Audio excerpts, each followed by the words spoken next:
जगन्नाथ सेवित हठध्वज मुखन उमाशुतं शोकविनाशकारिणे नमामि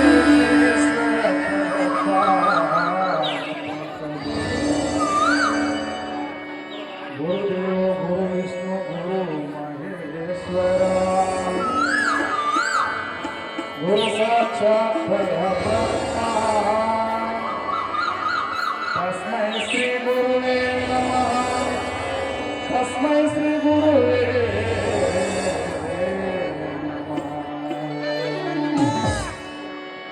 वक्रतुंड महाकाय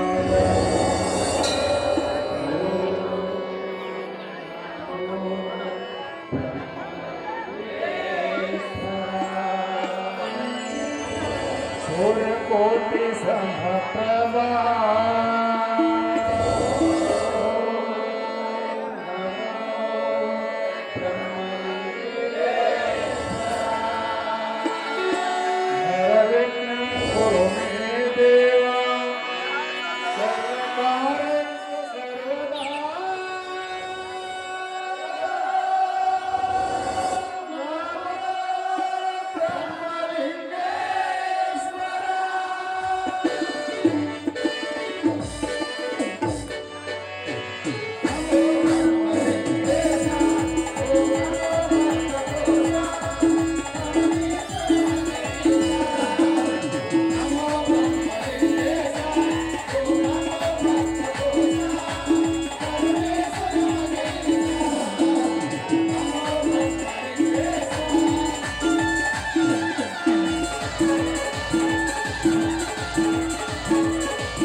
ಕರುಣಾಮಯಿ ರಕ್ಷಿಸು ಭುವನೇಶ್ವರಿ ಭುವದಲ್ಲಿ ನೀ ಜನಿಸಿ ದೀನರ ಉದ್ಧರಿಸು ಭುವದಲ್ಲಿ ನೀ ಜನಿಸಿ ದೀನರ ಉದ್ಧರಿಸು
ಲಕ್ಷ್ಮೀದೇವಿ ಸತ್ಯವೇ ನಮ್ಮ ಆರಾಧ್ಯ ದೈವವಿದ್ದು ನಂಬಿ ನಡೆಯುತ್ತಿರುವ ಈ ಬಡವರಿಗೆ ಅಕ್ಕಮ್ಮ ಇಂಥ ಘೋರ ಪರೀಕ್ಷೆ. ತಾಯಿ ಬಡತನದಲ್ಲಿ ಬೆವರು ಸುರಿಸಿ ದುಡುತ್ತಿರುವ ನನ್ನ ಪತಿ ದೇವರು ಸಾಕಷ್ಟು ಸಾಲ ಮಾಡಿಕೊಂಡು ನಿನ್ನನ್ನೇ ನಂಬಿಕೊಂಡು ದುಡಿತಾ ಇದ್ದಾರೆ. ಅಂದಾಗ ನನ್ನ ಪತಿಯ ಬಾಯಿನಲ್ಲಿ ಬಿದಿ ಬಂದು ಹೊಕ್ಕಿದೆ. ಇಲ್ಲ, ಒಂದೇ ಚಕ್ಕಡಿ ಎರಡು ಗಾಲಿಗಳಂತಿರುವ ಈ ಸತಿಪತಿಗಳಿಗೆ ತುತ್ತು ಅಣ್ಣಕ್ಕೂ ಕೂಡ ಗತಿ ಇಲ್ಲದಂತೆ ಮಾಡಿಲ್ಲ. ಹೇಳು ತಾಯಿ, ಹೇಳು, ಹೀಗೇನಿಯಾಗಲಿ ನನ್ನ ಪತಿ ದೇವರು ಬಲಶಾಲಿಯಾಗಿದ್ದಾರೆ. ಅವರು ಯಾವತ್ತೂ ಧೈರ್ಯ ಕಳೆದುಕೊಳ್ಬಾರ್ದು ತಾಯಿ, ಧೈರ್ಯ ಕಳೆದುಕೊಳ್ಬಾರ್ದು. ಇನ್ನಿಬ್ಬರು ನನ್ನ ಮೈದನರು ಯಾವಾಗಲೂ ಚಲವಂತರಾಗಿ ಬಾತಾ ಇದ್ದಾರೆ. ಅವರನ್ನು ನೋಡಿಕೊಳ್ಳುವ ಭಾರ ನಿಲ್ಲದು ತಾಯಿ. ಈ ನನ್ನ ಸಂಸಾರದಲ್ಲಿ ಯಾವ ಕಷ್ಟಗಳು ಕುಂದು ಕೊರತೆ ಬರದಂತೆ ಕರುಣಿಸು, ಕಾಪಾಡು ತಾಯಿ, ಕಾಪಾಡು. ಜೋಳದ ಮೂಟೆಯನ್ನು ಹೊತ್ತುಕೊಂಡು ಬರ್ತೀನಿ ಅಂತ ಹೇಳಿದ ನಮ್ಮ ಯಜಮಾನರು ಇಷ್ಟಕ್ಕಾದ್ರೂ ಬರಲೇ ಇಲ್ವಲ್ಲ. ಏನು ಯಾವಾಗ ಬರ್ತಾರೋ ಬರಲಿ.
ಬೆಟ್ಟ ಗುಡ್ಡಗಳು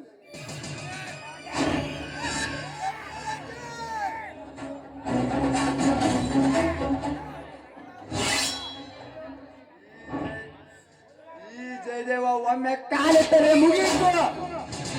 ಇಡೀ ಊರಿಗೂರೇ ತಲ್ಲಣಿಸಬೇಕು.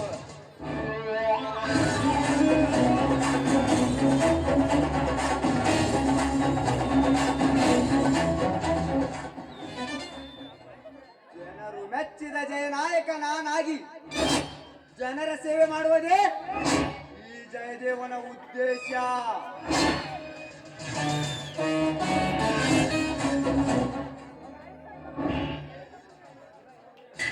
ನಿಮ್ಮಂತ ಲುಚ್ಚ ಶ್ರೀಮಂತರ ಕೆಲಸವೇನು ಗೊತ್ತಾ? ಬಡ ಕುಟುಂಬಗಳ ಮೇಲೆ ಮೋಸ, ಅನ್ಯಾಯ, ವಂಚನೆ ಮಾಡಿ ಅಂತವರ ಆಸ್ತಿಯನ್ನು ದೋಚಿಕೊಂಡು ಮೆರೆಯುತ್ತಿರುವ ನಿಮ್ಮಂತ ಬಂಡ ಶ್ರೀಮಂತರ ವಿರುದ್ಧ ಕತ್ತು ಗರ್ಜಿಸಲು ಬಂದಿರುವೆ ಈ ಗರ್ಜಿಸಿದ ಗ್ರಾಮೀಣ ಹುಲಿ.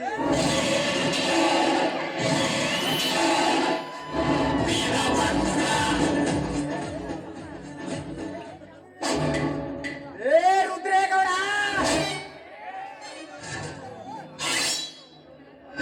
ಏ ನಮ್ಮೂರಿನ ಆರಾಧ್ಯ ದೇವರಾದ ಶ್ರೀ ಬ್ರಹ್ಮಲಿಂಗೇಶ್ವರ ದೇವರ ಜಾತ್ರೆ ಕುಸ್ತಿ ಪಂದ್ಯದಲ್ಲಿ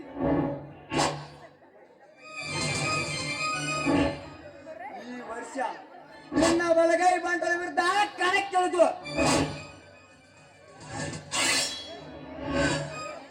ತಟ್ಟಲಿದೆ ಈ ಗರ್ಜಿಸಿದ ಗ್ರಾಮೀಣ ಹುಲಿ.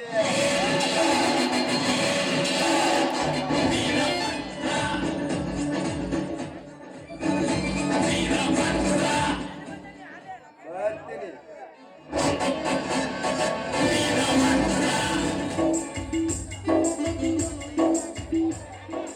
ಪೂರ್ಣಿಮಾ, ಏ ಪೂರ್ಣಿಮಾ, ಬನ್ನಿ ಸ್ವಾಮಿ, ಈಗ ಬಂದ? ಈಗ ತಾನೇ ಬಂದೆ. ಹೌದು, ನೀವು ಹೋದ ಕೆಲಸ ಏನಾಯ್ತು ಸ್ವಾಮಿ? ನಾನು ಹೋದ ಕೆಲಸದ ಬಗ್ಗೆ ಮಾತನಾಡಬೇಡ ಪೂರ್ಣಿಮಾ, ಮಾತನಾಡಬೇಡ. ಸ್ವಾಮಿ, ಇದೇನ್ ಮಾತಾಡ್ತಾ ಇದ್ರ ನೀವು? ಮತ್ತೇನು ಮಾತನಾಡಲಿ ಪೂರ್ಣಿಮಾ, ಮತ್ತೇನು ಮಾತನಾಡಲಿ? ಮಾತನಾಡಲು ಬೇರೆ ವಿಷಯವಾದರೂ ಏನಿದೆ ಈ ಬಡ ತಾಯಿಯ ಜೀವನದಲ್ಲಿ? ಯಾಕ್ರಿ ಸ್ವಾಮಿ, ಯಾಕೆ ಹೀಗೆಲ್ಲ ಮಾತಾಡ್ತಾ ಇದ್ರ? ಅದೇನಾಯ್ತು ಅಂತ ಹೇಳಿ ಸ್ವಾಮಿ.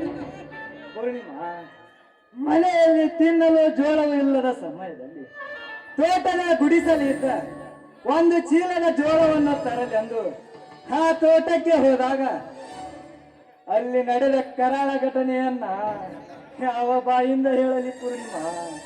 ನಿನಗೆ ಹೇಗೆ ಹೇಳಲಿ? ಸ್ವಾಮಿ, ಯಾಕ್ರಿ ಯಾಕೆ ಈ ರೀತಿ ವಿಚಿತ್ರವಾಗಿ ಮಾತಾಡ್ತಾ ಇದ್ದೀರಿ ನೀವು? ಅದೇನಾಯ್ತು ಅಂತ ಬಿಡಿಸಿ ಹೇಳಿದ್ರೆ ತಾನೇ ನನಗೆ ಗೊತ್ತಾಗೋದು. ಪೂರ್ಣಿಮಾ, ದಾನಗಳಲ್ಲಿ ಶ್ರೇಷ್ಠ ದಾನ ತಿನ್ನುವ ಅನ್ನದಾನವೆಂದು ಪಂಡಿತರು ಹೇಳುತ್ತಿರುವಾಗ ಅದನ್ನ ಮರೆತು ಆ ಸತ್ತಿನ ಶ್ರೀಮಂತ ರುದ್ರೇಗೌಡ ನಮ್ಮ ತೋಟದ ಗುಡಿಸಲಿಗೆ ಬೆಂಕಿ ಹಚ್ಚಿಸಿದ್ದಾರೆ ಪೂರ್ಣಿಮಾ, ಬೆಂಕಿ ಹಚ್ಚಿಸಿದ್ದಾರೆ. ಸ್ವಾಮಿ, ಇದೇನು ಹೇಳ್ತಾ ಇದ್ದಾರೆ ನೀವು? ಆ ಸಾಹುಕಾರ ಇಂಥ ಹೇಸಿ ಕೆಲಸ ಮಾಡ್ಲಿಕ್ಕೆ ಹೇಳಿದ್ರೇನ್ರಿ? ಹೌದು ಕಣಿ, ನಾವು ಬಡವರೆಂದು ಲೆಕ್ಕಿಸದೆ ಇಂಥ ಹೇಸಿಗೆ ತಿನ್ನುವ ಕೆಲಸ ಮಾಡಿಸಿದ್ದಾನೆ ಆ ಸತ್ವಯುಗ ಶ್ರೀಮಂತ. ಅಲ್ಲದೆ ಈ ವಿಷಯ ಏನಾದ್ರೂ ನನ್ನ ಮೈದುನ ಜಯದೇವನಿಗೆ ಗೊತ್ತಾದ್ರೆ ಅವನು ಮಾತ್ರ ಆ ಸಾಹುಕಾರನನ್ನು ಸುಮ್ಮನೆ ಬಿಡೋದಿಲ್ಲ ರೀ. ಅವನ ಹೆಣ ಪತ್ತೆ ಇಲ್ಲದಂತೆ ಪಾತಾಳಕ್ಕೆ ಕಳಿಸಿ ಬಿಡ್ತಾನ್ರಿ. ಬೇಡ ಪೂರ್ಣಿಮಾ, ಬೇಡ. ಇಂಥ ಸಣ್ಣ ವಿಷಯವನ್ನ ನನ್ನ ಸಹೋದರರಿಗೆ ಹೇಳಿ ಹೇಸಿಗೆ ತಿನ್ನುವ ಶ್ರೀಮಂತರ ಜೊತೆ ಆಟ ಆಡೋದು ಬೇಡ ಪೂರ್ಣಿಮಾ, ಬೇಡ. ಆಯ್ತು, ನೀವು ಹೇಳುವುದು ಸರಿಯಾಗಿದೆ. ಈ ವಿಷಯ ಯಾವ ಕಾಲಕ್ಕೂ ಅವರಿಗೆ ತಿಳಿಸುವುದು ಬೇಡ ಸ್ವಾಮಿ, ಬೇಡ. ಆಯ್ತು ಕಣೆ. ಅಂದ ಹಾಗೆ ನನ್ನ ತಮ್ಮ ಜಯದೇವ ಹಾಗೂ ವಿಜಯ ಇನ್ನು ಮನೆಗೆ ಬಂದಿಲ್ಲವೇ? ಇನ್ನೂ ಬಂದಿಲ್ಲ ರೀ. ಅತ್ತ ಹೊರಗಡೆ ಯಾರೋ ಬಂದಂತೆ ಕಾಣ್ತಾ ಇದೆ ರೀ. ಅವನೇ ಬಂದೇ ಬಿಟ್ಟ ನೋಡಿ. ಬರಲಿ ಬರಲಿ.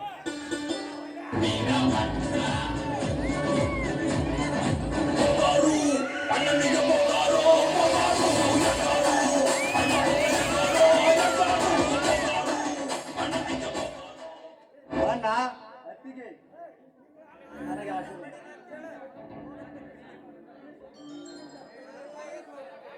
ಇದೇನು ಸಹೋದರ, ಈ ನಿನ್ನ ಮುಖದಲ್ಲಿ ಆ ಸೂರ್ಯನ ಕಳೆ ಕಾಣುತ್ತಿದೆಯಲ್ಲ. ಮೊದಲು ನನಗೆ ಆಶೀರ್ವದಿಸಣ್ಣ, ಆಶೀರ್ವದಿಸು. ಮೇಲೆ ಕೇಳು ಜಯದೇವ, ಮೇಲೆ ಕೇಳು. ಮೊದಲು ಈ ನಿನ್ನ ಮೈ ಮೇಲೆ ಗುಲಾಲ್ ಹರಿಸಿಕೊಂಡು ಬಂದ ವಿಷಯದ ಬಗ್ಗೆ ಮೊದಲು ನನಗೆ ಹೇಳು. ಅಣ್ಣ, ಪ್ರತಿ ವರ್ಷದಂತೆ ಈ ವರ್ಷವೂ ಕೂಡ ಆ ರುದ್ರೇಗರ ಬಲಗೈ ಬಂಟನ ವಿರುದ್ಧ ಕಣಕ್ಕಿಳಿದು ಜಯಶಾಲಿಯಾಗಿ ಬಂದಿದ್ದೇನೆ ಅಣ್ಣ. ಈ ನಿನ್ನ ತಮ್ಮ ಅಂತ ಸಂತೋಷದ ಸುದ್ದಿ ತಂದೆ ಕಣಪ್ಪ. ಈ ನಿನ್ನ ಅಣ್ಣನ ಬರಡ ಆದ ಮನಸ್ಸಿಗೆ ಮಕ್ಕಳಿಗೆ ಆಸ್ತಿ ಮಾಡೋ ಬದಲು ನಿನ್ನಂತ ಮಕ್ಕಳನ್ನೇ ಈ ದೇಶದ ಆಸ್ತಿಯನ್ನಾಗಿ ಮಾಡಿ ಎಂಬಂತೆ ನಿನ್ನನ್ನು ಸಾಕಿ ಬೆಳೆಸಿದ ನನ್ನ ಜೀವನ ಸಾರ್ಥಕವಾಯ್ತು ತಮ್ಮ, ಸಾರ್ಥಕವಾಯ್ತು. ಹೌದಪ್ಪ ಮೈದುನ, ನಿಮ್ಮಣ್ಣ ಹೇಳುವ ಮಾತು ನಿಜವಾಗ್ಲೂ ಸತ್ಯವಿದೆ. ನಿನ್ನಂತ ಮೈದುನ ಪಡಿಬೇಕು ಅಂದ್ರೆ ನಾನೇ ಭಾಗ್ಯವಂತಳಪ್ಪ, ಭಾಗ್ಯವಂತಳು. ಇರಲಿ ಬಿಡು ಅತ್ತಿಗೆ, ಈ ಗೆಲುವಿಗೆ ನನ್ನ ಶ್ರಮ ಇರಬಹುದು ನಿಜ. ಆದರೆ ಈ ಶ್ರಮದ ಹಿಂದೆ ನಿಮ್ಮಂತ ಅಣ್ಣ ಅತ್ತಿಗೆರ ಆಶೀರ್ವಾದ ಹೊಂದಿದೆಯಲ್ಲ, ಅಷ್ಟೇ ಸಾಕು. ಹಾಗೇನೇನಪ್ಪ ಮೈದುನ, ಇದರಲ್ಲಿ ನಮ್ಮದೇನಿದೆ? ಎಲ್ಲವೂ ಸೃಷ್ಟಿಕರ್ತನ ಮಹಿಮೆ. ಅವನು ಹೇಗೆ ಆಡಿಸ್ತಾನೋ ಹಾಗೆ ಆಡಬೇಕು ಅಷ್ಟೇ. ಇದು ನಮ್ಮ ಕರ್ತವ್ಯ ಅಷ್ಟೇ ಅಪ್ಪ. ಹೌದು ಅತ್ತಿಗೆ, ನೀವು ಹೇಳುವುದು ಕೂಡ ಅಷ್ಟೇ ಸತ್ಯ.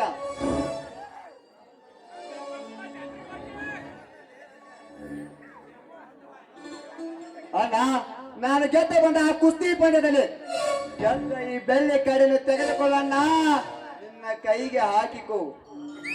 ತಮ್ಮ, ನಿನ್ನ ತೋಳು ಬಲದಲ್ಲಿನ ಶಕ್ತಿಯನ್ನ ಪ್ರದರ್ಶಿಸಿ ನಿನ್ನ ಹಣೆಯವರನ್ನ ತಾಯಿಯ ಮಡಲಿಗೆ ಚೆಲ್ಲಿ ನೀನು ಕಷ್ಟಪಟ್ಟು ಗೆದ್ದು ತಂದಂತ ಈ ಬೆಳ್ಳಿ ಕಡೆಯು ನಿನ್ನಂತ ಹುಲಿಯ ಕೈಯಲ್ಲಿ ಇರಬೇಕಾಗಿರೋದೇ ಹೊರತು ನನ್ನಂತವನ ಕಡೆ ಅಲ್ಲ ತಮ್ಮ, ನನ್ನಂತವನ ಕಡೆ ಅಲ್ಲ.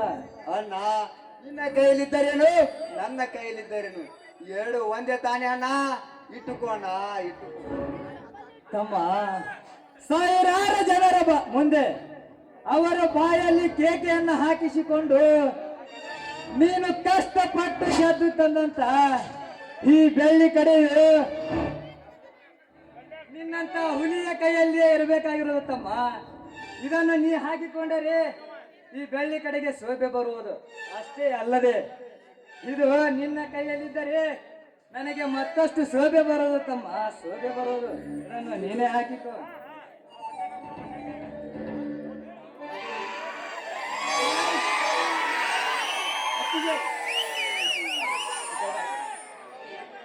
ಬಾರಪ್ಪ ಮೈತ್ರ, ಈಗ ಬಂದ್ಯಾ?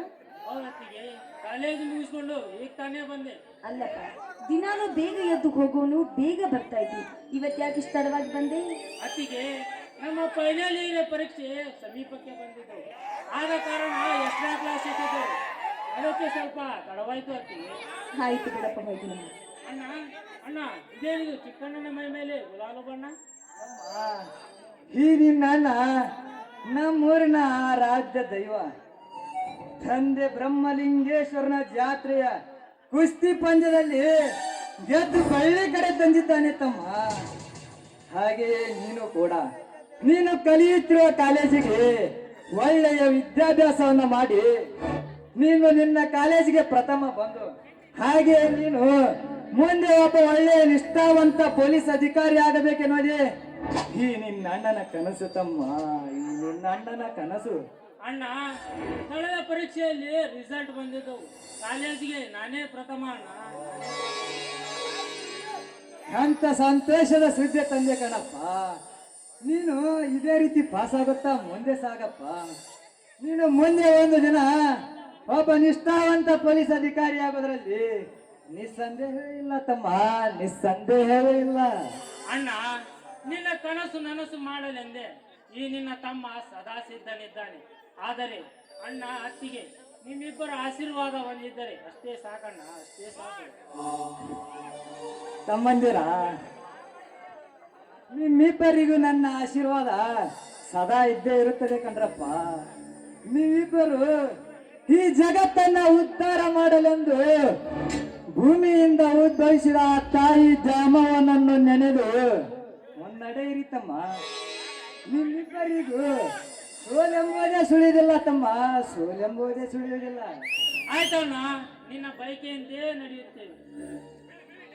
ಆಯ್ತಣ್ಣ, ಒಂದು ರಾಮಾಯಣದಲ್ಲಿ ರಾಮನ ಮಾತು ಲಕ್ಷ ಹೇಗೆ ಮೀರಿ ನಡೆಯುತ್ತಿರಲಿಲ್ವೋ ಹಾಗೆ ಇಂದು ಈ ಕಲಿಯುಗದಲ್ಲಿ ನಿನ್ನ ಮಾತನ್ನು ನಾವು ಯಾವತ್ತಿಗೂ ಮೀರುವುದಿಲ್ಲಣ್ಣ, ಮೀರುವುದಿಲ್ಲ. ಅನ್ಯಾಯವನ್ನು ಮೆಟ್ಟಿ ನಿಂತು ಅವರ ಬಂಡ ಶ್ರೀಮಂತರ ವಿರುದ್ಧ ಹಿಡಿತದ್ದು ಗರ್ಜಿಸಿದ ಗ್ರಾಮೀಣ ಹುಲಿ ನಾನಾಗಿ ಅಷ್ಟು ಹೊಡೆದು ಬದುಕುವೆ ಅಣ್ಣ ಈ ನಿನ್ನ ತಮ್ಮ. ಮೆಚ್ಚಿದೆ ಕಣ್ಣಪ್ಪ ಈ ನಿಮ್ಮಿಬ್ಬರ ಬಲಿಷ್ಠವಂತಿಕೆಯ ಮಾತುಗಳನ್ನು. ನಾವು ನಮ್ಮ ಕರ್ತವ್ಯವನ್ನ ಮಾಡುತ್ತಾ ಮುನ್ನಡೆಯೋಣ ತಮ್ಮಂದಿರ. ತಂದೆ ಬ್ರಹ್ಮಲಿಂಗೇಶ್ವರ ನಮ್ಮನ್ನು ಯಾವತ್ತಿಗೂ ಕೈ ಬಿಡಲಾರನಪ್ಪ, ಕೈ ಬಿಡಲಾರ. ಆಯ್ತಣ್ಣ, ಹಾಗೆ ಆಗಲಿ. ರೀ, ಬನ್ನಿ ಎಲ್ಲೂ ಸರಿ ಕೆರ್ಕಲ್ ಮುಖ ತೊಳ್ಕೊಂಡು ಬನ್ನಿ, ಊಟಕ್ಕೆ ಬರ್ತೀನಿ, ಊಟ ಮಾಡಿ. ಪೂರ್ಣಿಮಾ, ಒಬ್ಬ ತಮ್ಮ ಇಷ್ಟು ಜನರ ಮುಂದೆ ಕುಸ್ತಿಯಲ್ಲಿ ಗೆದ್ದು ಬೆಳ್ಳಿ ಕಡೆಯನ್ನು ತಂದಿದ್ದಾನೆ ಕಣೆ. ಹಾಗೆ ಇನ್ನೊಬ್ಬ ತಮ್ಮ ಅವನ ಕಲಿತ ಕಾಲೇಜಿನಲ್ಲಿ ಪ್ರಥಮ ಬಂದಿದ್ದಾನೆ. ಪ್ರಥಮ ಅವರಿಬ್ಬರ ಸಂತೋಷದ ಮಾತುಗಳನ್ನ ಕೇಳಿ ನನ್ನ ಹಸಿದ ಹೊಟ್ಟೆ ತುಂಬಿದಂತಾಗಿದೆ. ಊಟವನ್ನ ನಂತರ ಮಾಡಿದರಾಯ್ತು. ನನ್ನ ಇಂಪಾದ ಸಮಯದಲ್ಲಿ ಒಂದು ತಂಪಾದ ಗೀತೆಯನ್ನು ಹಾಡಬಾರದೆ? ಆಗಲೇ ನಿಮ್ಮ ಇಷ್ಟದಂತೆ ಎಲ್ಲರೂ ಸೇರಿ ಹಾಡಿ ನಡೆಯೋಣ.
ಮೈದನ್ರೆ ಬನ್ನಿ ಈಗಲಾದ್ರೂ ಊಟ ಮಾಡಿರಂತೆ.